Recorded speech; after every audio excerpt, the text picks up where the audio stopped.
collector who worked for the Romans and would have been a target for Simon. And I've often smiled to myself as I imagine these guys lying out somewhere in the night as they're wandering from one town to the next, and whether Jesus lay awake between Simon and Matthew. You know, I mean, what an interesting couple of guys to put together. I guarantee he didn't put them in a tent together. But here, Simon may have been a little bit above marrying age, given his behaviour. But the others were younger.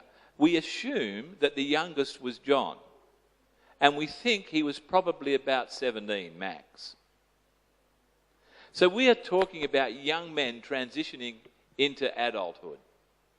The other reason we know this is that because of the way that the whole system operated then, the traditional young man who wanted to really make a name for himself in life would, for the last part of his teenage years, follow a rabbi that he could stay behind, stay close to, and learn from.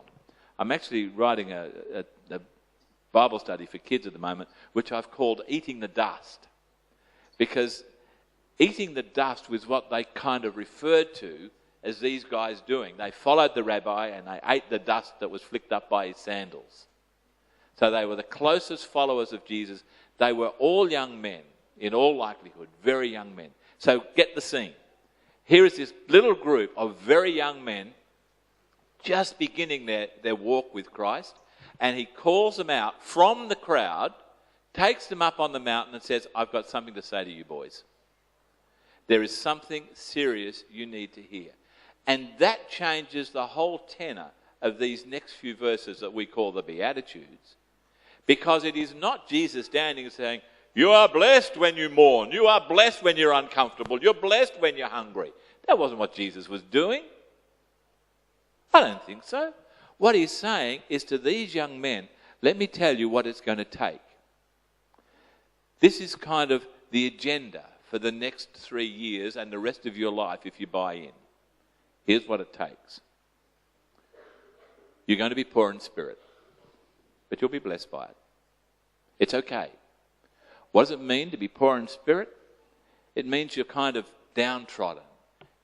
Everything's against you. You're feeling really miserable about life. Boys, right now, you're on the peak. But I tell you, if you're going to be my followers, you're going to have some pretty tough moments in your life. Are you up for it? Can you take it? I've got a promise for you, because on the other side of that, I'll promise that you're going to have the kingdom of heaven. It's rough, it's hard, you're going to feel like everybody's walking over you, but on the upside, you've got the kingdom of heaven. And it's not a promise in the by and by, it's a promise now. You buy into this, you buy into the kingdom of heaven. It's a now thing. Okay, they can handle that one. You're going to mourn. There are times when you will be so deeply sorry, so sad. This isn't just you're going to have a sad day. This is mourn. You are really going to be hurting. You are going to lose members of your family if you join my team. You are going to find that people you love turn against you. You will mourn. You are going to watch the whole of this city of Jerusalem, he later explains to them in more detail. You will see the whole of this city destroyed and your people enslaved by the Romans ultimately. You will see it happen and you will mourn. Your mates here, sitting around on these rocks, talking to me right now, are going to be martyred. You will know what it means to mourn. Are you in? Are you going to buy this? Do you want to go this journey with me? Because if you do, I'll tell you what, you will be comforted, but the next thing is, you've got to be meek. What? I'll be comforted from the morning and still be meek? I tell you what, if I see those kind of things happen in my family, in my nation, to my people, I'll get up and fight. No, he says, you've got to be meek. You've got to be meek. I used to wonder about that. When I was a kid growing up, I had this idea that being a Christian was a bit of a sissy thing. Sorry, girls. But that was back before political correctness mattered. That was how I felt. that Jesus was kind of like, yeah, it's all good, it's all cool, everybody loves everybody, yeah, it's really nice. But then I discovered what he was saying here, and he wasn't telling them that it was all going to be nice. You can only be meek if you have the capacity to be unmeek. You know what I mean? If you're going to be meek, it means you have the capacity to be something other than meek. What does it mean to be meek? Be a doormat? Be walked on? Let everybody have their own way? Is that what it says? I don't think so. If I was a naturally subservient person, if people always put me down and I accepted that comfortably, is that meek? No, that's doormat. But if I have the capacity to be in control and I actually give way to somebody else who needs to have a little more power and control at that moment, that's meek. Hey, how many of you live in marriages? None of you. A few of you, I reckon.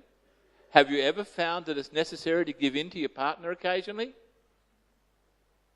Just occasionally? To be meek? To know that you could fight back, but to actually bite the tongue? Ever had to do that? I have a friend who told me very clearly when we were talking about pre-marriage counselling, he said, one of the things that we all need to hear is that it is better to be married than be right. Good point. It's better to be married than be right. That's meek. When you have the capacity to make your point, but you choose not to. You allow the other person their viewpoint. Anybody ever been on a church board? Never had to do that in a church, surely. We do it, if we're Christians, we do it. That's what Jesus is saying to these boys. You've got to be meek, boys. You've got to be able to know when it's right to pull out of an argument, when it's okay to let the other person have their way. That's important. It's what it means to be one of my followers. Can you do it? Are you in? Can you actually carry that responsibility? I tell you what, he says, if you do, you'll not only have the kingdom of heaven, you can have the earth as well. That's awesome. That's pretty cool. Another thing you're going to need, boys, if you want this kind of blessing of being a part of my family, is you have to hunger and thirst for righteousness. And I can imagine him looking around these boys. Simon? That's not Simon Peter, it's Simon the Zealot. Simon, hungering and thirsting for righteousness, not blood. Matthew, hungering and thirsting for righteousness, not cash. James, John, righteousness, not a big boatload of fish, even though I gave you one. You get what he's talking about here? It's priorities. What really matters most for you guys? Being a real part of the kingdom of God and having that thirst to be a righteous man? Are you beginning to see why I think this is the kind of challenge our young men need? None of these yet is easy. Every one of these things is hard. And the more virile you are as a young man or a young woman, the harder it is to be this. It's not an easy pathway. That's what he's saying to them. But he's not finished yet. He does promise them, of course, that if they hunger and thirst for righteousness, they will be filled. You need to be merciful, boys. Merciful.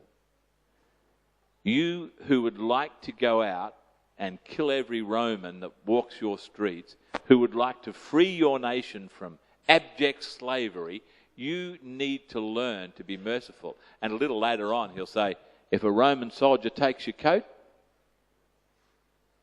give him your overcoat as well. If he asks you to carry his pack for a mile, take it too. Yeah, right. I'm 17, says John. You think I'm going to do that? Well, if you want to be part of my world, yes. And again, it's the same story. This is an expectation from a young man who has the capacity to be other than merciful. You can never be merciful if you could never actually beat a person. How could you show mercy if you didn't have the capacity to not show mercy? And sometimes we forget that. It's not like, oh, I'm a weak, merciful person. No, a weak person's not merciful, they're weak. A strong person can be merciful. Only a strong person can be merciful. So somehow wrapped up in this is a requirement that they be strong young men, but they don't act from their strength in terms of domination, they act from their strength in terms of mercy. Because you have the power to do this, be merciful. Be merciful, boys. That's what he's asking them to be. Oh, and you'll experience a little, perhaps. Somehow whoever wrote that forgot